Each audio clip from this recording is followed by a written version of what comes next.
Argentina মানে ইতিহাস, আর football জাদুকর মেসি মানেই নতুন রেকর্ডের জন্ম।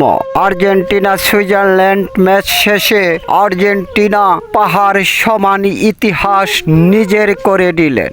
৭২ বছর চেষ্টা করে পৃথিবীর কোনো দল যে রেকর্ডটি ভাঙতে পারেনি, উরুগুয়ের সেই রেকর্ডটি খুদে জাদুকর বাহিনী ভেঙে চুরমার করে ইতিহাসে এককভাবে আর্জেন্টিনার করে নিলেন। টানা ১১ ম্যাচে ২/২-এর অধিক গোল করে বিশাল ইতিহাসের সাক্ষী হয়েছিলেন উরুগুয়ে।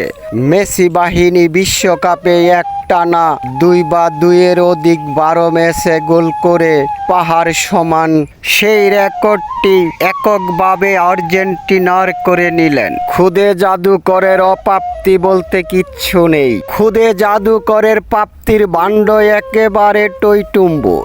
২০২৬ বিশ্বকাপ যদি মেসি বাহিনী গড়ে নাও তুলতে পারে, আফসোসের কিছুই নেই। মেসির যতটুকু প্রাপ্য ততটুকু সে আদায় করে নিয়েছে ২০২২ সালেই।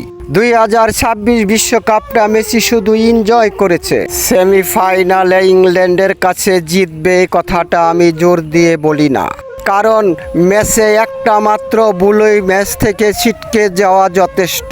সুতরাং কে হাসবে শেষ হাসি তা বলা খুবই কঠিন। ইংল্যান্ড তো বলেই দিয়েছে মেসিকে ঘুম পাড়িয়ে রাখবে।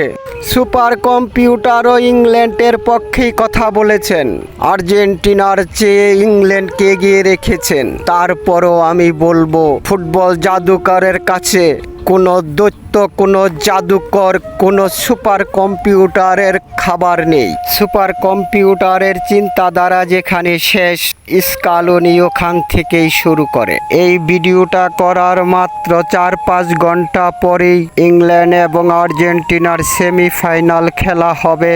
অনেকে হয়তো আমার ভিডিওটা দেখার আগেই ইংল্যান্ড এবং আর্জেন্টিনার ফলাফল জেনে যাবেন। আর্জেন্টিনা ইংল্যান্ডের খেলার আমার আরেকটি প্রেডিকশন থাকবে। ইংল্যান্ড যথেষ্ট পরিমাণ বল প্রয়োগ করে খেলার চেষ্টা করবেন। ম্যাচে যথেষ্ট পরিমাণ কার্ডের ছড়াছড়ি থাকবে। ইংল্যান্ড যদি লাল কার্ড পায় তাতেও অবাক হওয়ার কিছু নেই।